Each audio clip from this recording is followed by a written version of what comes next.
مش عارف اجيبها لك ازاي، بس لو انت كل استخدامك للاي اي ان انت بتفتح تشات جي بي تي او كلود وتقول له ان انت عايز تعمل كذا كذا، وبعدين تاخد الرد بتاعه ده وتبدا تنفذ بنفسك الحاجات اللي انت عايز تعملها، فانت كده مستغل جزء صغير جدا من الاي اي، وفي حاجات اكتر من كده بكتير تقدر تعملها لو انت عايز تسرع شغلك وتخلي الاي اي يساعدك بشكل عملي. طبعا الطريقه التقليديه لاستخدام الاي اي ما فيهاش اي مشكله، يعني ان انت تفتح تشات جي بي تي وتقول له عايز اعمل حاجه معينه وهو يدي لك الرد وانت تكمل الشغل بتاعك. دي الطريقه اللي بتنفع في اغلب الحاجات. اللي انا بتكلم عليه لو انت عايز تتعمق اكتر في الاي اي، انت عايز تبني زي مساعد ليك او عايز تبني موظف يكون بيعمل شغل حقيقي كان هياخد منك وقت ومجهود، وتبدا انت تشتغل على حاجات تانية او تكون وفرت وقت ليك. ففي الفيديو ده انا هبني اي اي ايجنت شغال 24 ساعه، شغال على السيرفر بتاعي، بيعمل كل المهام اللي تشات جي بي تي وكلود بيعملوها، وفي نفس الوقت يكون عنده القدره ان هو يعمل مهام اكتر من الادوات دي. وبرضه هخليه يكون شغال على واتساب. يعني على سبيل المثال من المهام اللي انا هخليه يكون بيعملها ان هو يسجل لي المصاريف اللي انا بصرفها بشكل يومي. انا هخش على واتساب اقول له النهارده صرفت 1000 جنيه اتصرفوا في اكل الاسبوع ده مثلا، فهو هيبدا يسجل الحاجات ديت بشكل تلقائي من غير تدخل مني. فخلينا نشوف ازاي تقدر تبني الاي اي ايجنت ده بابسط طريقه ممكنه في وقتنا الحالي. بس الاول انا عايزك تعرف الفرق بين اللارج لانجويج موديل وبين الاي اي ايجنت.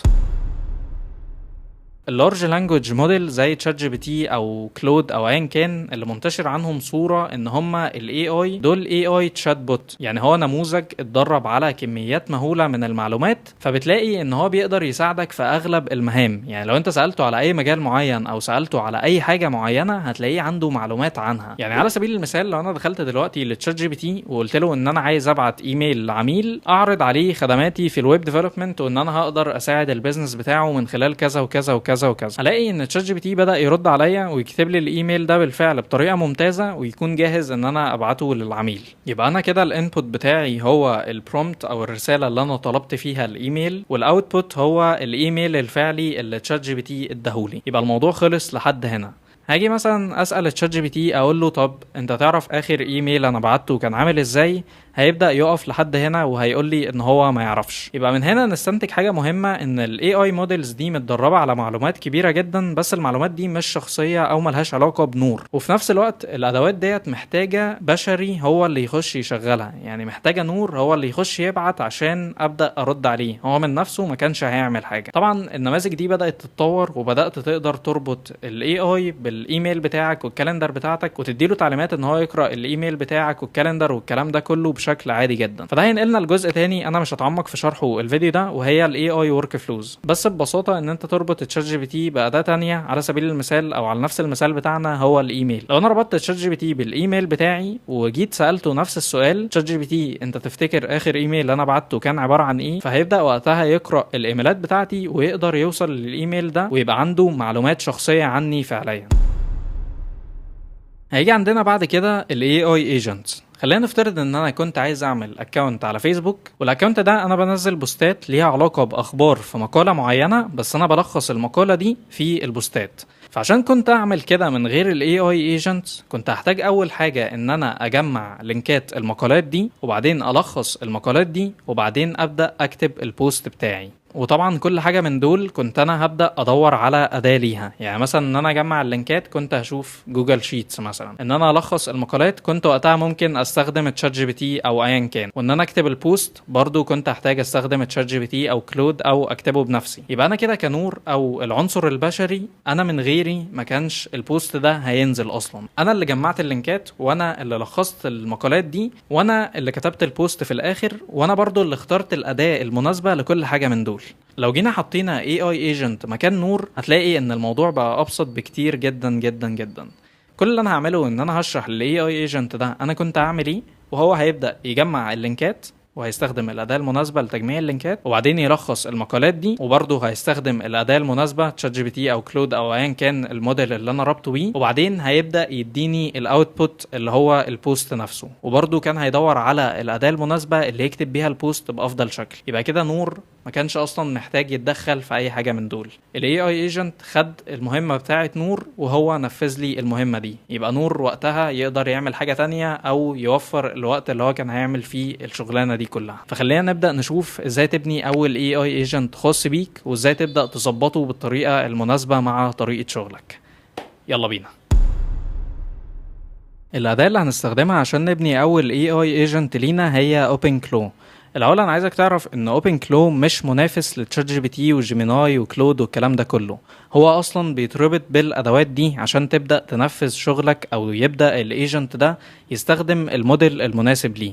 يعني تقدر تربطه بتشات جي بي تي، تقدر تربطه بكلود، تقدر تربطه بجيميناي، أو تربطه بأي خدمة تانية مجانية أو غير مجانية عشان تبدأ تشتغل عليه. OpenClaw هو اوبن سورس ومجاني بالكامل، بس عشان تستخدمه انت محتاج سيرفر ومحتاج تعمل له ديبلويمنت ومحتاج SSL ومحتاج يعني من الاخر انك تعمل سيت اب للنظام ده في السيرفر بتاعك. فهيجي هنا دور حاجه جديده من كلاود ويز وهي المانجد AI ايجنتس. كلاود ويز بيوفر لك كل الخطوات دي وبتنزل الاي اي ايجنت بتاعك بضغطه زرار. هو بيهتم بقى بكل حاجه تانية، بيعمل البنيه التحتيه، بيعمل الديبلويمنت، وبيجهز لك السيرفر، وبيجهز لك كل حاجه، وبيدي لك الاي اي ايجنت ده جاهز. عشان تبدأ تبني ال AI agent الخاص بيك هتفتح اللينك اللي موجود في الديسكريبشن، هيوديك لصفحة التسجيل في كلاود ويز. هتبدأ تسجل بياناتك عادي وهتكتب كود الخصم نور منصور عشان تاخد خصم 25% على أول شهرين ليك. بعد ما تسجل هيفتح معاك الداشبورد دي. لو جيت على السايد بار هتلاقي حاجة جديدة اتضافت هنا اسمها AI agents، فهتدوس على AI agents وهتفتح معاك الصفحة دي. هتدوس على add first AI agent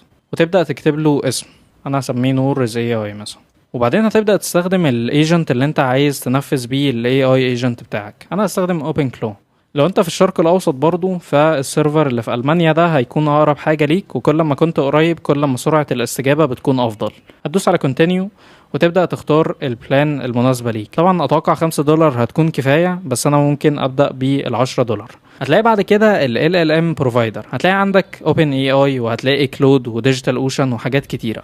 فانت هتختار مثلا OpenAI وبعدين تاخد ال API key بتاع OpenAI، هيوديك على المقالة دي. فهتدوس على ال API page موجودة في اللينك بتاع المقالة، وبعدين create new secret key، وبعدين هتبدأ تكتب له اسم معين، وبعدين هدوس على create secret key وهاخد ال API key ده واحطه هنا في CloudWays، وبعدين اعمل deploy agent. هيبدأ ال AI agent يحمل هنا، والمفروض ان انت هتبدأ تحط كريدتس في الاكونت بتاع OpenAI بتاعك. بس على العموم لما انت بتستخدم ال API من الشركات دي انت مش بتدفع فلوس شهرية ثابتة، انت بتتحاسب حسب الاستهلاك بتاعك. لو انت مثلا فتحت تشات واتكلمت في مدة معينة او بعت عدد الرسائل معين بياخد منك فلوس معينة، انت ما اتكلمتش خالص مش هيسحب منك فلوس، وهكذا. المهم من المنصة دي احنا مش هنعمل غير حاجتين، هناخد ال API key اللي احنا خدناه في الخطوة اللي قبل دي وهنضيف كريدتس. عشان تضيف كريدتس هتدوس على add credits اللي موجودة تحت هنا، وبعدين هتبدأ تضيف كريدتس زي ما انت عايز. بعد ما بتضيف الكريدت كارد بتاعتك هيبدأ يقولك انت عايز كام كريدت، اقول له مثلا $5 كريدتس فقط. هقفل الاوبشن ده عشان مش بمجرد ما الكريدتس تخلص يقوم جاي ساحب فلوس من الكريدت كارد تاني. بعد ما اخلص الكريدتس اتضافت في الاكونت صافي $5. دلوقتي ال AI agent خلص تحميل، فاللي انا عايز اعمله اول حاجة ان انا اربطه بواتساب. فكل اللي انت هتعمله ان انت هتدوس على السيكشن بتاع ال AI agent، هتيجي السيكشن ده وتدوس على add channel. هتلاقي عندك بالمناسبة حاجات كتيرة مش واتساب فقط، هتلاقي تليجرام وسلاك وديسكورد. فطبعا انت بتختار الشانل اللي انت عايز تربطه بيها. في حالتنا انا عايز اربطه بواتساب لان هو اسهل حاجة في التواصل، وهتدوس على connect. هتدوس هنا على click to generate QR code، وبعدين من موبايلك هتفتح لينك الديفايسز، وبعدين تدوس لينك ا ديفايس. هتبدأ تسكان الكيو ار كود ده بالموبايل بتاعك، وبس كده انت ربطت الواتساب. هتقفل التاب دي عشان تشوف الحالة بتاعته اتربطت ولا ايه، وهلاقي ان الواتساب كونكتد من هنا خلاص. بعد ما ربطنا الايجنت ده بواتساب تعال نتاكد الاول ان هو شغال. كل اللي انت هتعمله ان انت هتفتح الواتساب بتاعك اللي انت ربطت عليه الايجنت ده، يعني هتفتح التشات بينك وبين نفسك، نفس الرقم اللي انت عملت منه سكان للكيو ار كود. فاجي هنا اقول له انت سامعني مثلا، فبيقول لي ايوه سامعك يا نور، انا لسه جاي اونلاين هنا، نبداها صح، تحب تناديني بايه؟ يعني هو من الاخر بيقول لي هنعمل ايه.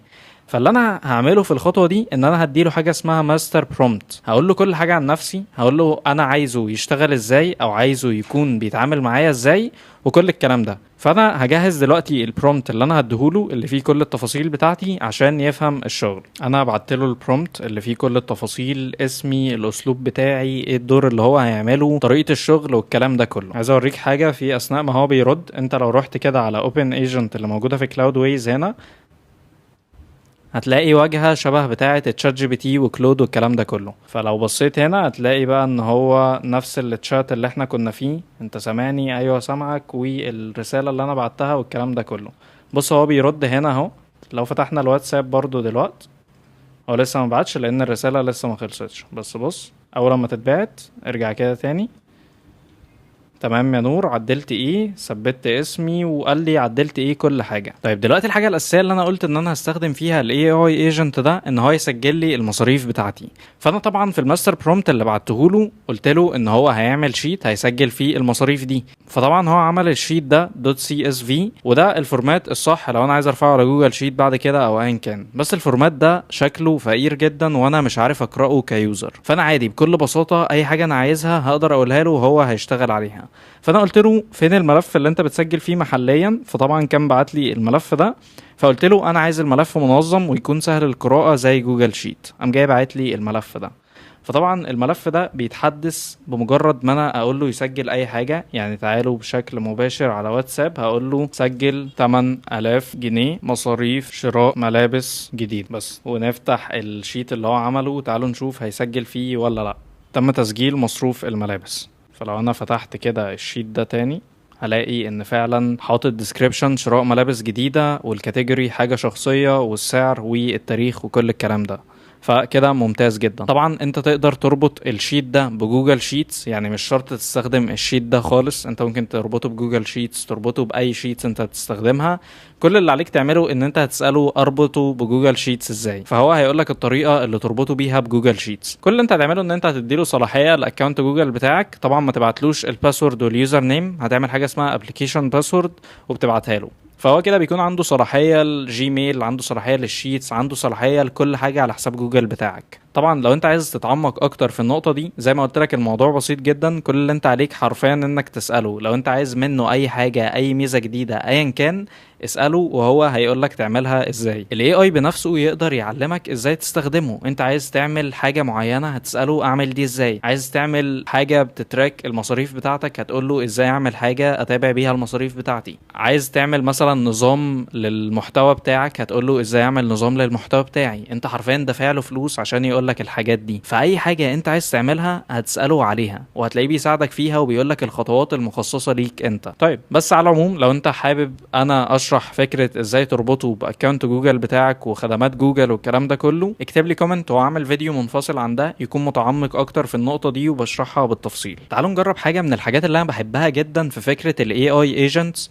وهي ان انت تقول له يبعت لك او يعمل حاجه معينه في وقت معين او في وقت متكرر. يعني مثلا اقول له كل يوم الساعه 8 الصبح ابعت لي اهم الاخبار في صناعه المحتوى، عشان اكون عندي فكره اكتر عن المحتوى اللي بينزل والكلام ده كله. فتعالوا نشوف هنعمل ده ازاي برضو. يعني عادي جدا من واتساب هنا هقول له انا عايزك، تعالوا نشوف الساعه كام الاول. هي 12 وتلت، فهقول له 12 و22 دقيقه مثلا عشان النتيجه تظهر في الفيديو. انا عايزك كل يوم الساعه 12 و20 دقيقه صباحا تبعت لي احدث الاخبار اللي هتفيدني في صناعة المحتوى. لا هو انا اصلا عديت الساعة كده. طيب خليه يرد الاول وبعدين هقول له يحدث الوقت ده. طبعا لو انا فتحت هنا الباك اند بتاعه هتلاقيه عمال يفكر ويظبط المواعيد دي.